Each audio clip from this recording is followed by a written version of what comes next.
explanation on this differences between ARM state and the thumb state. So the comparison we are doing here. So we had observed program status register. So one of the program status register, your current program status register. So in that 32-bit value, there is a 1 bit with T. So T stands for indicating that if T is 0, it is into up state. If T equal to 1, it is a thumb state. Provided there is one more bit in that 32, which is the 24th bit, which is your J bit. So J bit also 0, T bit also 0, indicating it is a up state. J bit is 1, T bit is 1, so indicating it is a thumb state, or J bit is 1, it will be a Jazala state. So that is a one thing. So comparison, it is done with respect to the size. So ARM bit, you are having 32-bit. Thumb state, you are having 16-bit. Okay.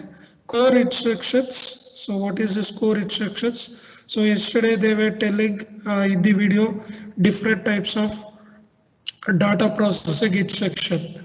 So which are the data processing instruction? So like move, like load, like addition. So add with carry, add with equal, add yes, right? So comparing all these things, they were around 58 instruction, right? Including your shift operation, including your barrel shifter operation, including your arithmetic operation, including your logical operation. So it was around 58 instructions we have, and it is a core instruction. So still some extra instructions are there, so which they have not included, but core instructions are 58-bit. Thumb instruction, it is of limited to 30-bit. Right. So in the video also we had observed that we had written program in C. It was taking around 5 to 6 lines. We had written unconditional instruction. It was around 5 to 6 cycles. And when I use a conditional type of a programming, it was using only around 3 cycles. Right. So that is a difference which you can find. Okay. So then we have conditional execution. So in the app, most of the instructions, it will be of condition type. You are not just adding, but adding and comparing the status word control field. Okay, so that is most of the instructions are of that type. So you're not only doing storing the data or processing the data, and also you are updating that information into some other location. That is the meaning here. In the thumb state, you are having only the branch instruction. Okay, so data processing instruction, access to barrel shifter and the ALU. This we have observed yesterday. So in the thumb state, you are having barrel shifter and separate ALU part. Okay, that is the difference which you can find. So one more is that program status register PSR.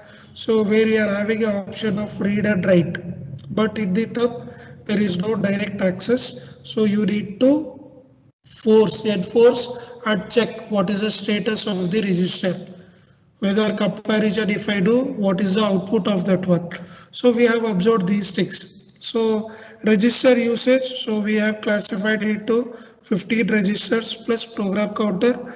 In the thumb state, you are having 8 plus 7 plus PC. So this 8 plus 7 again we can find in the ARM state also. 8 lower register, 7 higher register. So that is there. That is we have observed. Okay, so this is a comparison difference between a ARM state and the thumb state. Okay, so you have copied this. Yes. Okay.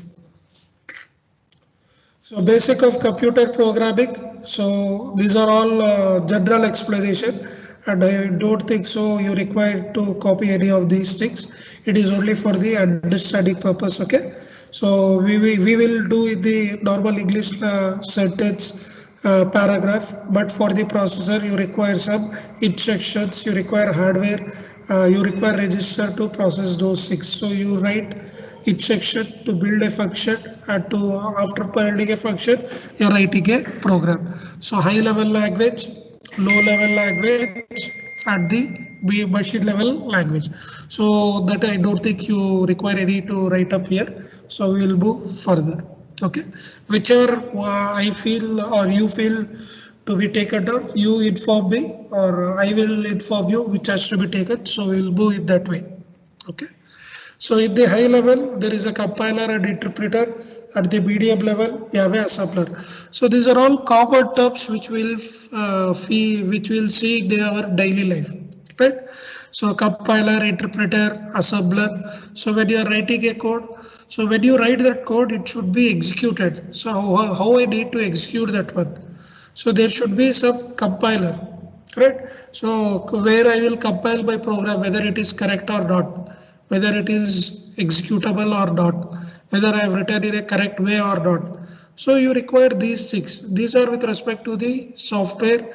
For software requirements are different, hardware requirements are different, and when you satisfy all those things, so you can execute your program in a hardware. So obviously in a software to check the output, you don't, it is not, which will not feel excited to see output onto a software part. When you see output onto a hardware part, it is very exciting for you people, right? So your results, if it is displayed on the screen, so that is very good. If it comes into a message part, so it is thick. So for different software and different hardware, you require different compiler, you require interpreter, you require assembler. And when you completely fulfill all these things, so when you give your input, easily you can get your output in a very crisp way. Okay, that is a meaning here. Okay, so these are all again definitions of an assembler, definition of an interpreter, definition of a compiler, definition of a mnemonic, definition of opcodes, definition of operands. You want to take this definitions? No, sir. It's okay. Okay, fine. I hope you know what do you mean by a mnemonic, what do you mean by an opcode, and what do you mean by operands. Right? How do you make use of these things to compile, to interpret, to assembler? So those are the things which we generally know. Now the software, the hardware, it is not of any complex type. It will be very simple, right? Very easy to understand type, right? Ease of use will be present. So it gives little bit command, give instruction, so it will work, right? It is in that type. So operating board, so this is also already discussed. I request you to copy this 7 operating boards. Okay, so all of you copy this. ARM has 7 operating boards. So what is user board? I'll be explaining parallelly. You people keep on copying this 7th thing. So user board, which is nothing but your underprivileged or unprivileged board. So it will be by default into this board. This what I am writing a program for an hardware. So it should be in that user board. It should not be in some other board. So again, we are having 2 types of interrupt. One is fast interrupt. One is normal interrupt. Just a second.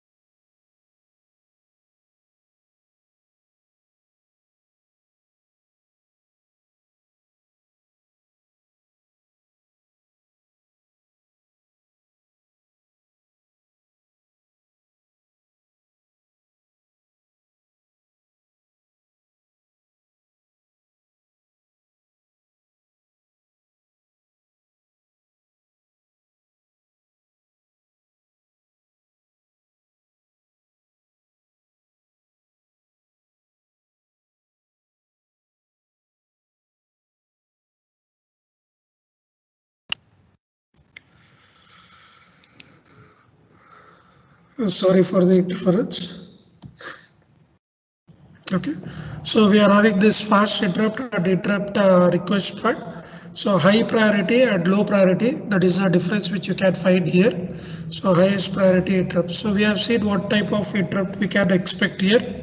Example your reset, example your maskable, NMI. So we have to understand all these individually when we take up each part. So then we have a supervisor mode. So which is nothing but a reset or a software interrupt instruction which is executed. So it will be in the supervisor board. So you need to observe that all these interrupt or operating boards are available, and whichever is having the highest priority, which it is been enabled, that it will be giving service. So other things it should be in the which it should be a halted for certain duration of time, right? So for which we are having that push instruction and pop instruction, all those stuff. Okay, those are the different types. What more is your about, right? So I want to exit completely of the system, so you have the about option.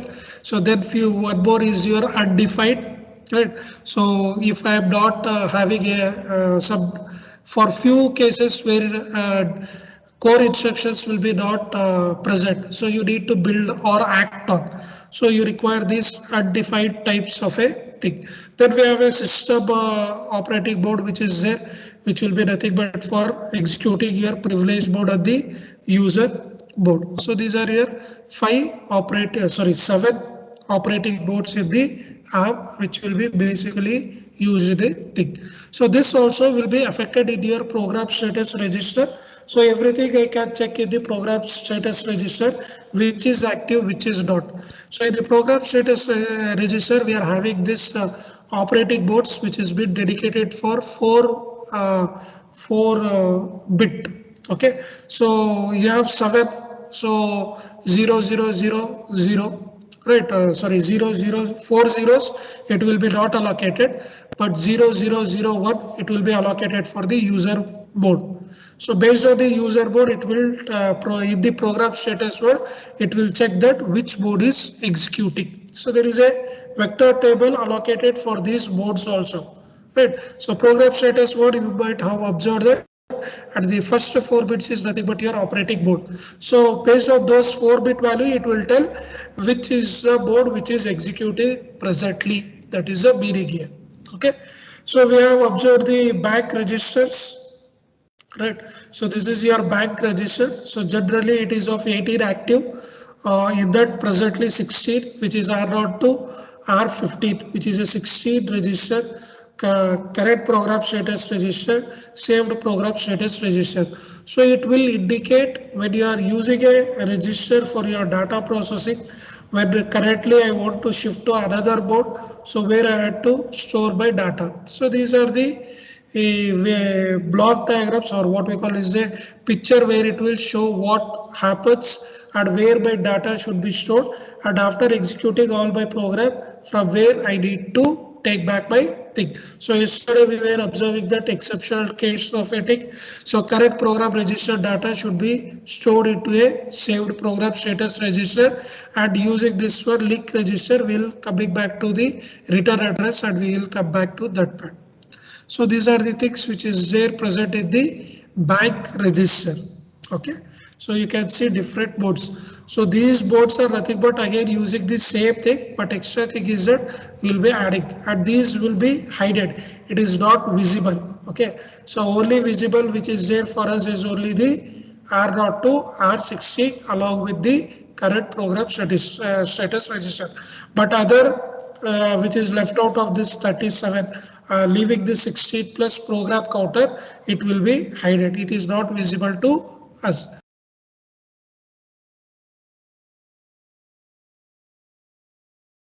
Here.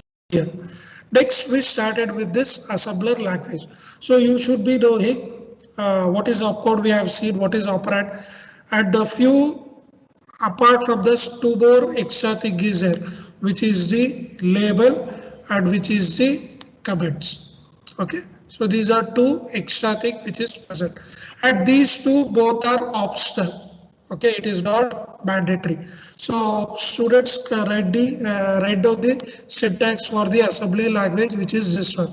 So you can take this, you can write it out this one. Okay, so the label is optional. So why label is required?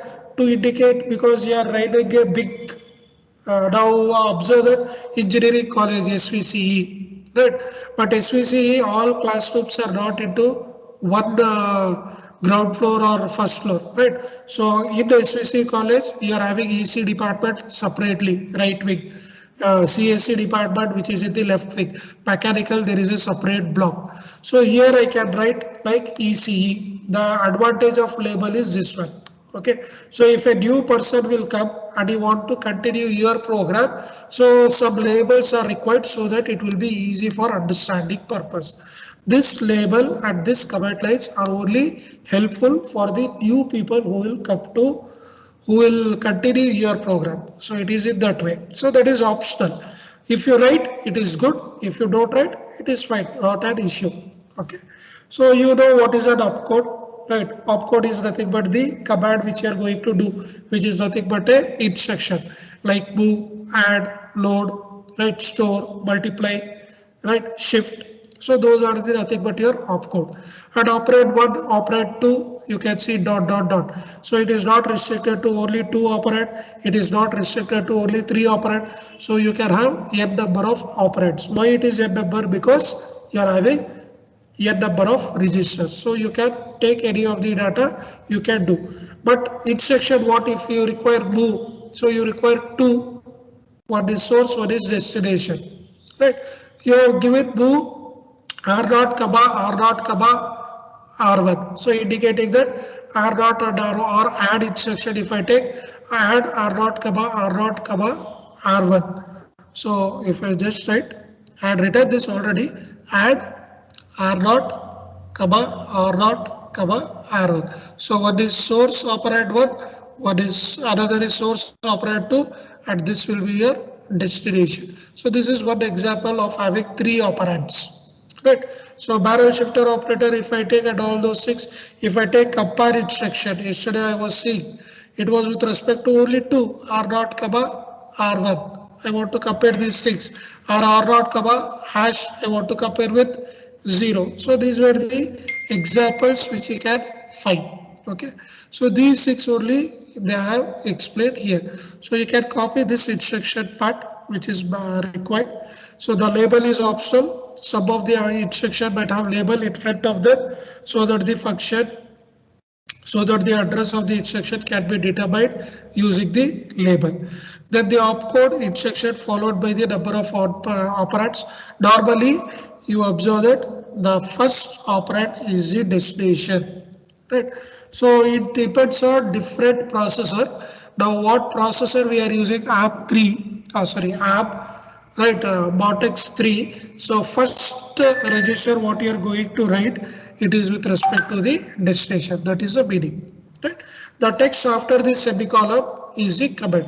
So whenever you want to write a comment, you should start with a semicolon, then you can write. Like if I am doing addition, you can write addition operation, multiplication operation, result displayed. So those comments you can write. And comments also, it is optional. Okay, you don't require any other thing. So these are the few things which are there, and there is a comparison between the thumb instruction format and the unified assembly language format. So this is one example. You want to take down this 2 examples? Yes, sir. Okay, go ahead. So addition R naught comma R1. So data will be stored in, destination will be R naught itself. So you can see the operation is R naught equal to R naught plus R1. Same thing, if I want to write in this assembly language, you need to write it as add R naught comma R naught comma R1. So R naught plus R1 and your destination will be R naught. So that is the difference you can find. And by default it updates the flag bits. So there is no special instruction where we have to give. So it will update the flags. Okay. So to update the flag, what we have to add? We need to add as yes. So if you give this command, that is why this add is, we call it as a conditional type. Okay. Always it is a conditional type. That is what we were highlighting in the comparison part. So always condition execution, always it will do parallelly 2 things. So thumb instruction by default it will do, but in the app you need to give with a add yes so that it will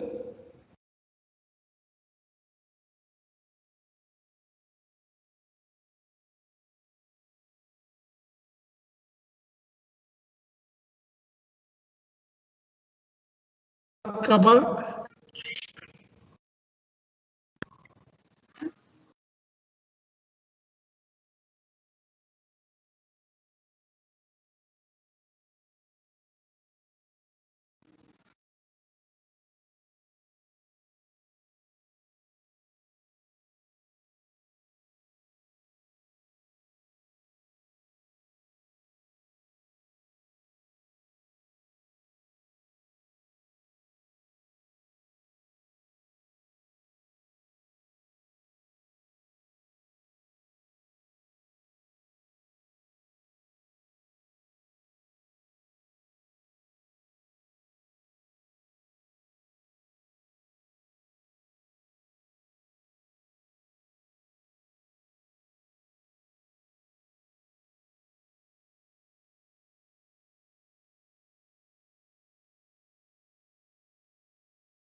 There are some disturbance over there. Just put the notes. Okay. So you can copy this example also. By default, the instruction is narrow, indicating it is by with a short word which you are going to use. So move R1 comma hash 18 and move dot n R1. So both you are doing the same thing. So if I want to go for the word which is of 32 bit, so I'm going to write. So these are all the extra things which you are going to do, right? So usually we will not follow this. We will just write move R1 comma hash 18. So this is the instruction which we will write. So 18 it is a normal 2 byte is sufficient. So I want to go for a narrow means I will write dot n. And if I want 32 bit value, I should write dot w. This is one example which they have given. Okay. So copy these things and once you complete, you just intimate me.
Done? Yes. Okay, then we have few assembler directives, right? Like function to define a constant value, function for equating the things. So these are few example which has been given in this assembler directives, right? So this at this point this is not required. Okay, when it is required again I will try to explain this part. Okay, so we will go for the instruction set. Okay, so how it is going to be done. So before going to this, so you can observe that yes, which is given suffix update flags, right? So we have observed that. So there are few more things like equate, not equal, right? Greater than, right? Not greater than. So these are the few extra suffix which we can add. So yesterday we had CAN for the add instruction. So we had written add and followed by yes. Now you can write add followed by equal, right? So add not equal. So these are few examples which is present. So for the instruction set, one of the most important parameter is your register. Okay. So what are the different types of register addressing modes are available for this app? So that we need to address. So here he just said about the addressing mode, right? So there are different ways to specify address of the operands for any given operation such as load, add or branch. The different ways of addressing determining the address of the operand are called the addressing mode. The different addressing modes of ARM processor are explained below. Right. So how you can give your data address into this ARM processor. So you can give from a register to register, right? Or alternate name is for register direct. So example, you can observe that move R0 comma R1. Parallelly, you keep writing all these addressing modes. Okay. So give title as ARM addressing mode. So different addressing mode of ARM processor are given below. So first one is what? Register to register. Like I want to move from one location to one register to other location. I want to add from two register, add R0 comma R1, right? I want to subtract, I want to multiply, So I want to use data from the register. So those type we call it as a register to register, or alternate name we give it as a register direct. So you are getting your data through the register. That is the meaning here. So our example is move r0, r1. There is one more which we call it as absolute, or which we call other name as direct. So that direct value you are going to store through the memory, and which is given for the here. So load r dot comma m dot. So m dot will be operand 1, which is your source, and r dot will be your destination. So you are loading data from memory to the r dot value. That is the meaning. Okay, this is one more type. So here two memories, here one memory and one register. Here two registers. That is a difference you can find. Then third one is your literal, which is your immediate value. So I want to compare R naught with value of all zeros. So you can write compare R naught comma hash 5. So if I want to give direct data, so that direct data I'm going to give with this hash symbol. Okay, so you can see move r dot comma hash 15. So 15 value, which is your decimal value, which is going to be stored in r dot. That is the meaning here, right? So which is a meaning here. So add r1 comma r2 comma hash 12. So r1 is your destination, R2 is one of the your operand which is from the register, right? And hash 12 is the direct value, which is the decimal value. Okay, it is decimal value 12. If I want to write hexadecimal, I am going to write with respect to x. If it is a binary value, I am going to write with a b. So that is the difference which you will find. So these two are, because addition operation you require two data, two operands, and one operand is R2 and one operand is direct value 12, and your destination is R1. Okay, that is the meaning here. So these are your normal type. Okay, these are your normal type. So getting data from a register, getting a data from the memory, or giving data directly. So these are the normal things. So when a program is less complex, so these three are sufficient. But as the program gets complicated, right, so directly giving these information, it will be difficult, because we have observed that your most of your program will be complex, where you are using multiple register. For few operation you are using same register. So at one time you have to take, because if I take an example that hall tickets I want to issue, hall tickets I will be giving from 10 o'clock if I tell. So all students will come at a time. So it will be difficult for me. So what I will do, from 10 o'clock to 10:30, USN 1 to USN 10. Right? From 10:30 to 11 o'clock, USN 10 to USN 20. So if I allocate like this, what happens? It will be easy for data processing.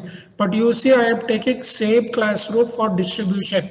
So you are using same memory for different purpose, for different operation. So you should be very careful, right? So for doing this difficult operation, you cannot use your direct operation like register to register, absolute or literal. So you should require something called as a index comma base, or we call it as a register indirect.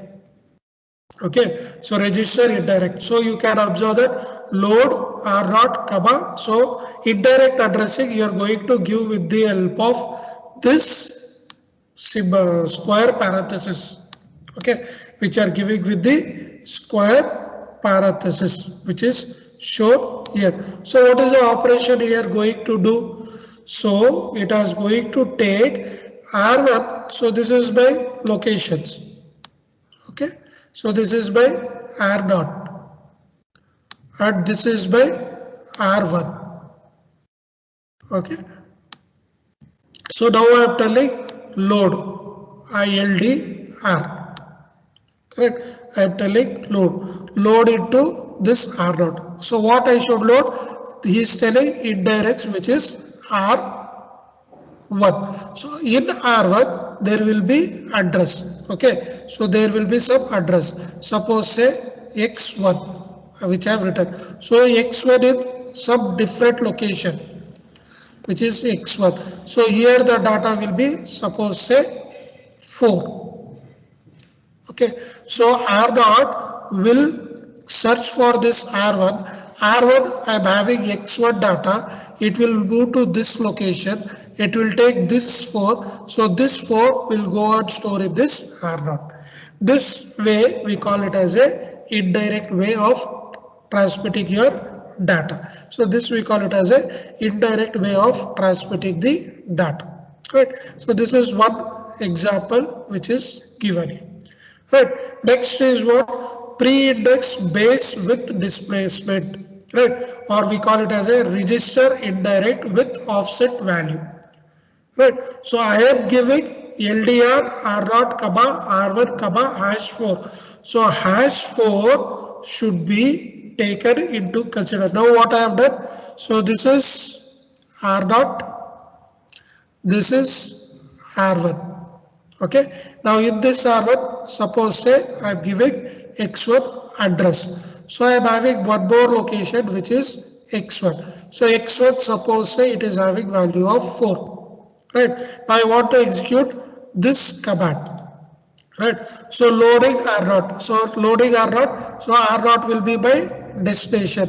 So what value should I display here? So it will tell that go to the R1. So it will go for R1. It will see X1 address. So it will go for X1. It will see the data is 4. At this 4, you are going to add plus 4. Okay. So plus 4 location. So here I have to tell that again 1 location, 2 location, 3 location, 4th location. So whatever data, suppose say data is 8. Now this 08 will be stored into this R0 value. Okay, don't think that 04 data was earlier present plus #4 I am telling. So #4 data is adding. Your #4 indicating that 4 location above you should go. Right. So I am going to the 4 location and see what data is there, 08. So this 08 will come into this R0. So that is the meaning of what he is trying to tell. Okay. So this is one more instruction which we call it as a register indirect offset. Right. Send one more instruction. What he is given is that pre-index auto indexing, which is nothing but register indirect pre-incrementing. So every time it is going to increment by 1. So that is the example which you can find here, which is the increment, which is this part. Right. Post increment. So post increment means what? After transmitting the data, it should be incremented by that address. So you are having R0, you are having R1 indirect addressing, and it should be incremented by what location? 4. Post incremented. Right. So what is this post incremented? So again I am having R1, again I am having R0. So R0 is the destination part. Okay. So R1 is having, suppose say again X1. So X1 it is having a value of 04. So this 04 it will not take. So X1 when I reach, it is incremented by 4 location. Post point. Post means what? Prior I should go. So here it will be after doing this 4th location, whatever data will be there, that will be incremented. Pre-increment means what? Before you go for that 4, pre-incremented should be done here, right? Which is this part. So these are the 2 different types which we can have. And there is few combination also we can take. And those combination is explained here: register indirect and register index, double register. So load R0 value with R1 and R2. Right. So that address value you need to take and you need to do. Double register with scaling value. So these are the example which we can have.